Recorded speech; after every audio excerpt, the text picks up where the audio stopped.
Welcome in, everybody, to the Fantasy Football Advice Network. We have Brian and Brennan here, post-draft, here to break down, give you our new takes on these players after we had a little time to digest it.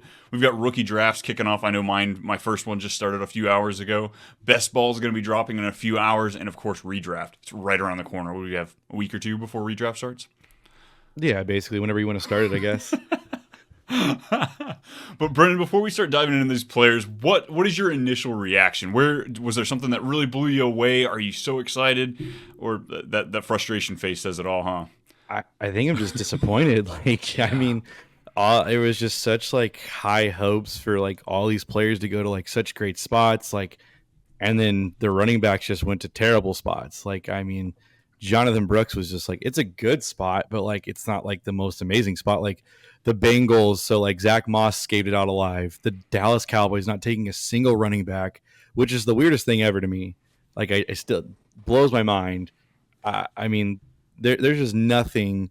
It was horrible for running backs. Which is wild because I feel like the first round definitely was. It led up to the hype. You know, we had 14 straight offensive players. We had 12 out of the first 12 picks. We had 6 quarterbacks, which all the hype in the world, I thought that was the biggest BS in the world. I did not think that we were going to get quarterbacks 5 and 6 going this draft. So as much excitement as we had in round 1, round 2 started off hot. And yeah, the disappointments hit. We had a great free agency for running back. So I think coming in here with a couple of positions, we were really hoping, all Dallas had to do was take one of those top running backs, and I think our mindset would be changed drastically. But as we heard, the pick was in, and Dallas dropped the ball. Way to go, Jerry. Way to go, Jerry. Oh, man. But we'll go ahead and kick it off here. Top of the draft. This one should have surprised no one. Caleb Williams came out, and it was exciting from the beginning, and even more exciting once we get down to pick number 9. But this one should have been no surprise to any. We're obviously excited here for the Bears. Yeah, it was. I don't know if you saw, but they posted someone bet $20,000 just to win I think a couple $100 for Caleb to go 1 overall. No one was shocked. He's going to in a great spot. This is the best spot I've ever seen a rookie quarterback first overall go to. We'll talk about his weapon, but obviously Keenan Allen, DJ Moore, DeAndre Swift, Cole Kmet, Gerald Everett. It's a great spot for him. Yeah, great spot. He should definitely break all of the Bears quarterbacks records. And it's about time. We're happy to see them. This franchise take some steps forward in one of the better divisions in the NFC. I think right now too. We'll jump into it a little bit, but the Vikings, they got their guy. The Lions are this great up and coming team. The Bears are now figuring it out, and the Packers, despite all of their wild picks over the last 4 years, they've been able to piece together a young up and coming guy in Jordan Love and one of the youngest wide receiver rooms in the NFL right now. Yeah, no, I think right out of the gate, I think Caleb's just going to be. I think he's going to be really, really good. I think he's someone that you should for my draft philosophy. If I do take someone a high risk player like Lamar or an Anthony Richardson, I'm going to take Caleb as a safety net pick, and I think. Because I think Caleb actually can sneak into being a QB1 this year, just because he has all the weapons in the world, and I really do believe in his talent.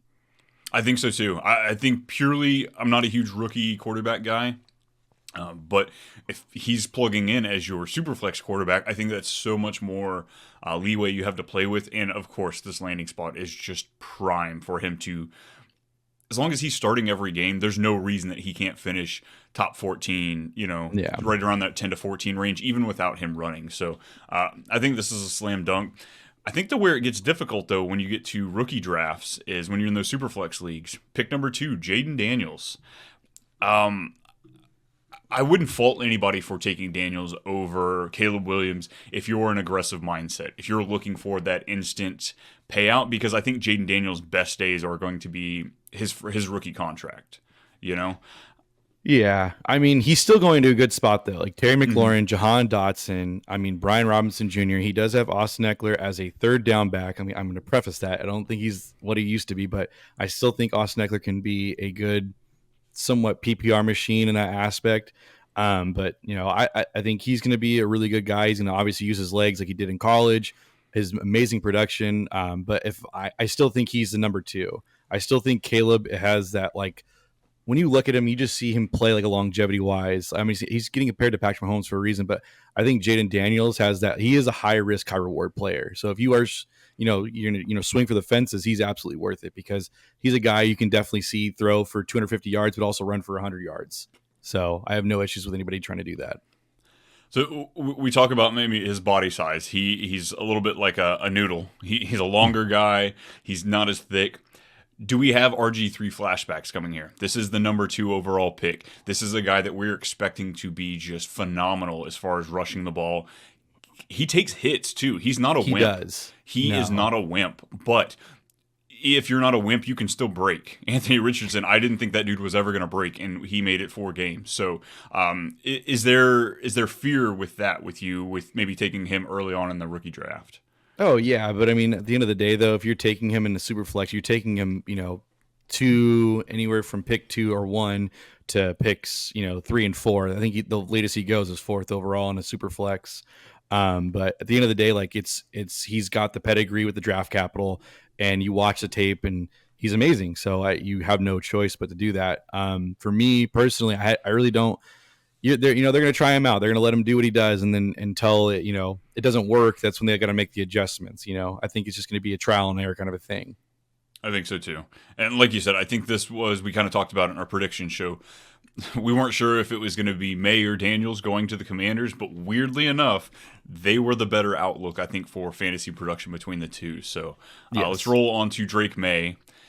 I'm scared. I think the talent's there. I'm not afraid of the talent or all of the question marks that are coming out of him. I'm scared because of the situation. He doesn't have elite weapons. He's got, KJ Osborne. He's got Kendrick Bourne. He's got Tyquan Thornton. A lot of these guys. They're great for a depth piece, but you don't want them as your wide receiver 1 or 2.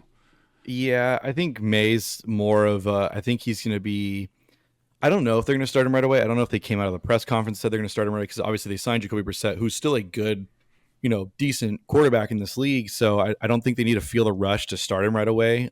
They did get some pieces. They got Jalen Polk from Washington in the second early. They reached for him, which I like Jalen Polk. I thought it was a really good complimentary piece to Roma Dunze in Washington. So I don't hate the pick. I think they have like okay weapons. It's not the greatest weapons for sure, but I think they're a long game play for Drake May. They need another draft.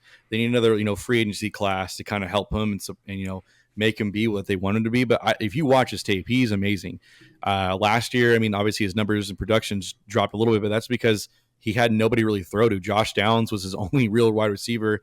He did have another guy, Walker, this year that got drafted, but again, this guy was carrying most of the offense for North Carolina, and I think he's going to be really, really good. I think he's definitely a hold piece, but you do draft him though in super flex leagues around like pick 5, pick 6. Single quarterbacks, you can definitely wait till the second round. But I like his tape. He was my number 2 quarterback, but Same. I know so. So my big question, though, we kind of both in agreement. This is the second best quarterback in this class. I would say that's pre-draft, though. At this point in time, I think I would take J.J. McCarthy over Drake May in a dynasty league, just because I think J.J. McCarthy has a clear production path with 3 amazing weapons to throw to. I would be more willing to put money on that, and he still has the top 10 draft capital, and I feel like that's what people kind of lose out. Whether you feel like he's good or not, that top 10 draft capital, he's guaranteed to start for 2 years outside of injury. Like, look at Justin Fields; he was able to make it how long? So like, I don't think that fear there. So if you're looking at dynasty in those 2 to 3 year windows, what are you afraid of at this point? If you're just looking at least 2 years with him, No, I wouldn't hate anybody who took JJ over Drake May, because if you're in a spot where like, okay, I need a quarterback who's going to play right now, which I think JJ should play right now. Obviously they moved up a little bit to get him. Sam Darnold's his, competition. So if Sam Darnold beats him out in camp, that'd be a little worrisome, but again, JJ McCarthy was not, he was I think on my board, he was like 5-4 as the quarterback. Wow. I mean, I wasn't really high on him. Like, he still has a lot to work with. He's very young. I mean, he'd made all the throws, but he only threw 10 times really when it came down to it. But he was great, but he didn't need to be great. He just needed to be okay for Michigan. So that's where I'm a little worried. But again, like you said, he's going to have the best wide receiver. He's got Jordan Addison. He's got TJ Hawkinson, probably not right out of the gate, but a little bit later on. And Aaron Jones is a good back to have. So again, I won't fault anybody if they do take JJ over Drake. But if you're going to do that, I would at least try to trade back, because I doubt anybody has that same logic that you have of like, yeah, I'm trying to take him too. So yeah, it's wild. Like I will say, I'm in my third rookie draft that's starting. We're recording this midday on Sunday, so I've already had my third one take off. I've already seen Michael Penix slide into the second round. So these quarterbacks and where they place, we may have our preference. You're going to have your preferences at home, but every league is different. There's always those 2 to 3 randoms that maybe they're not as tapped in. You've got those 2 to 3 people that are overly confident that they know who they want. And then you've got these other guys that are just working through these ebbs and flows of things. So you can't take any of this by heart. Every league's a little different. Every scoring system's now, like I've almost made it to a point, any dynasty league I join now, I want the scoring system a little different than I do in other leagues.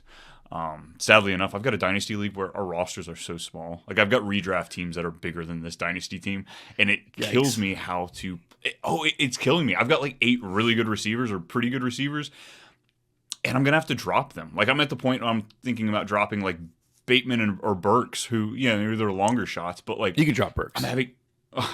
You can drop Burks. I know, but like just like it's some of those guys. Jaden Daniels and Demario Douglas are on that chopping block list for me. Obviously, I'm not going to cut Jaden Daniels or Jaden Reed. I'm trying to trade him, but nobody's willing to trade him because they know I'm in the pickle of having to freaking drop him. Oh, I hate it. But I digress. Let's move on to something exciting and a can't miss prospect, because that is exactly what Arizona did. There's no messing around. They're not pussyfooting around. They went in. They went and got the guy, the best guy on the board. Okay, the anger's done. I'll be happy for the Arizona Cardinals. Marvin Harrison Jr. is coming to just tear it up in Phoenix. I'm so excited to see this guy. Yeah, I mean, he pretty much checks every box, man. He produced every year that he did, and at Ohio State, I mean, when you watch him play, he's clearly the best wide receiver. I mean, obviously people can have their opinion on Malik Neighbors, but like, I just think he's the most polished guy. He's going to come in and just be an elite wide receiver, and he'll compete for, rookie of the year, potentially being first team all pro. I mean, his comps were AJ Green, CeeDee Lamb, Julio Jones, all these guys. I mean, like it's hard not to love him when you watch him play. So I'm really ecstatic on him. And this is a guy that, like, if you already, honestly, like, I have a super flex where like I hold picks 1 and 4, and I'm really contemplating just taking Marvin Harrison, because I think Marvin Harrison's career is that going to be that great. Like, I'm that high on him. Yeah, I've got a 1 and a 3 in one of my drafts. It's actually that short, shallow league I was just talking about. And I think I'm going to take Marv first because I'm okay with Jaden Daniels or Caleb Williams at number 3. Exactly. But I just think Marvin's a sure thing. Neighbors. No, I'm okay with Neighbors. I'm looking to contend right now in that league. So it's one of those, okay. like, I don't know if Neighbors is a contendable piece over the next 2 to 3 years. Just other facets that play into that. It's crazy too, because like, you and I did some best ball drafts, and Marvin was going like, around like the 14th to 16th overall pick, which is crazy because like he could have legitimately gone to the Patriots. Like, I mean, that could have been a real chance for him to go, but I mean, Arizona gets a steal. They get, I mean, in my opinion, they get the best player in this draft. And for all those who did take him early, congrats, because I think that's about where he should probably go. Maybe you took him a little too early, but like I think right around there is about where his ceiling is. So I guess that's kind of my question here, everybody. It's obviously it's a no-brainer in Dynasty. We're going to take him no problem. But as far as redraft and best ball and stuff like that, he's, like you said, he's going right around the wide receiver 9. I don't think that's quite his ceiling. I think he could give us a top 3 performance. Maybe not necessarily this year, but he has the intangibles to do that. Yeah, he could break Puka's records. But it's scary, like Michael Pittman or Marvin Harrison. Marvin Harrison. It's not close. Marvin Harrison. What about Puka Nacua, who you just brought up? I'd take Puka before Marvin. Right about there. DJ Moore. Oh, it's Marvin. That's the trio wide receiver there is a little worrisome for me. And then what about Garrett Wilson? Garrett Wilson. Still take Garrett Wilson. Yeah, I'll still take. I think Garrett that's Wilson. right about like kind of that him, Puka, that range, because they are in an accelerated tier. Devonta Smith, I think, is immensely talented, but I think he's just below that. Drake London, oh my God, I'm torn. I'm trying not to lead with my heart, but I want to say that he's down there just below that. Jalen Waddles, Michael Pittman's, DK Metcalf, but yeah. Man, I just don't know how much exposure I'm going to have to him because I'm afraid to buy in at such a high, such a high ADP. It's wild. It is, and but if you got to swing for the fences, he's someone to swing for. So, yeah, there's not many guys that have league-winning ability, and this guy has that. Exactly, 100%. And Kyler Murray, he loves to hyper-target people, so he's not opposed to just throwing it down his throat every single play. Exactly. Alrighty, let's. As I said, I'm a little hesitant about this one. Not the player at all. It's Daniel Jones. It's the Giants. It's this organization. They get 2 Super Bowls under the belt this millennia, and they just lose it and forget how to take care of things. But Malik Neighbors falls to He goes number 6 to the Giants. This wide receiver room. They have been trying to fill it with elite talent, and they finally did. But give us your breakdown. How confident are you in Malik this year? I'm pretty confident. I think he's going to lead the team in targets. He's going to lead the team in receptions, yards. I think he's going to lead everything in every category possible. I mean, for those who, I guess you can say still think Daniel Jones is somewhat decent, and he hasn't had the, talent around him, whatever the case may be. I think this is going to show whether or not he has it or not, because like we said in previous episodes, they needed to, invest into Daniel Jones because, again, they can cut him after the season, but at least see if he's worth holding on to in some capacity, because if he can, if you see the tape, he's amazing. He gets comps to Odell Beckham, Jamar Chase, all these elite, LSU players. All high athletic people, because he's just so when you watch him get the ball in his hands, he's crazy. It's unreal what he can do. So I have no problem with it because I think he's just going to lead every category in receiving for the Giants. I think that's the best part about this archetype of receiver opposed to the Giants taking Marvin Harrison or Odunze. Not to say that those 2 guys aren't well, but this guy will make Daniel Jones look good. Yes. Daniel Jones can have the Bo Nix approach and have every pass go 5 yards or less, as far as depth of target. And Malik Neighbors will have, he's going to give Daniel Jones some 200-yard games. And I think it's purely because he has just this uncapturable speed, this electric. I hate to use the word electric. The amount of times I heard that during the draft, I almost wanted to turn it into a drinking game. So I want to have this buzzer that I shock myself every time I say electric. But holy crap, that's what this kid is. He's a 9-volt battery stuck to your tongue. It's just electric. Yeah, that's a lot of shock, but it's fun. But he is electric. He's if you're going to use somebody in this draft to define electric, it is Malik Neighbors. Oh, Malik. So confidence there. I think the coolest part about Malik is for the longest time, he was going around wide receiver 18 to 22 in best ball drafts. Oh, give me that. I was scooping that up left and right. No matter, he could have gone undrafted and I still would have been okay with it. Not that he would have, but just being hyperbolic. But of course, now he is creeping up. I want to say the last ADP I saw for him before Underdog kind of closed things up for the week was right around wide receiver 16. Too spicy for you? I just don't know if I want to buy into it. That's a little too spicy for me. I think there's some other safer options, I would say. But again, if you're in a redraft, you play to win. So again, this is a guy that you would want to draft if you're trying to win. Either you try to get first place or you get last place, and that is a perfect example of a pick you should take. So I have nothing against taking him. I just kind of want to see where everyone kind of has their idea of where he goes in redraft. If he goes round 3, that's a little. I think it's probably a reach for me. I think he's late round 3, early round 4 is where I'd probably have him. So you're taking now with Houston having 3 mouths to feed as far as receivers, are you going to take him over Nico Collins or Tank Dell? I'm taking Nico Collins first. Tank Dell, for sure, taking Nico Collins over Malik Neighbors. Tank Dell, that's where it gets a little interesting. I think I might take. It just depends on how you rank the Houston wide receivers. I think I'd take him. I think I'd still take Tank Dell over Malik Neighbors, but Stephon Diggs, I think I'd take Malik Neighbors over Stephon Diggs. I 100% think agree. Out of that pecking order, I think Stephon's the third in that list for me personally. I think so too. What about Devontae Adams? This guy, I cannot figure out what to do with him this year, especially because I love Minshew Mania. Yeah, But I mean, Gardner didn't. I mean, he gave Michael Pittman Jr. I mean, like he had over 100 receptions, 1,000 yards. I mean, like, nah, I'd still take Devontae because Gardner can get it to him. gotcha. All right, last one then. Mike Evans. Mm, Does he repeat? Do we get another wide receiver one season out of him? man, that's tough. Like, It is. I hate it. I'm gonna bank on no. I don't know. I think he'll be a wide receiver too. So I'd rather have Malik Neighbors just because the possibility of him being a wide receiver one is there because we just don't know the awe factor of it. Yeah, I think Evans is my redraft, and best ball, I think I'd go Neighbors. Yes. Awesome. Let's move on down the list. We've got to get more excitement because the Bears made another pick. Top notch. I want to say spoiled franchise. I know they've gone through some heartache, but what in the world? They're getting 2 picks in the top 9. They're getting to duo Rome Odunze and Caleb Williams. Like, this is going to be great, and they don't even have to force it. They don't have to, like, we have DJ Moore and Keenan Allen this year, but Rome Odunze, I mean, he's already getting those early comps to the JSN treatment this year.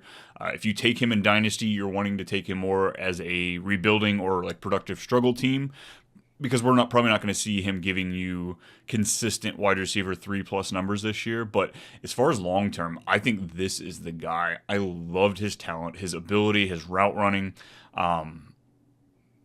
Almost as good as Neighbors. Very different wide receivers, but right in that realm of like I wouldn't doubt anybody for taking Rome over Neighbors, except for this year. This year's going to be rough for him. He reminds me of DeAndre Hopkins. He's very just safe. We like him. Fluid. Yes. I think he's just going to be a solid hands, always going to be reliable for Caleb Williams. Like, I like Rome a lot.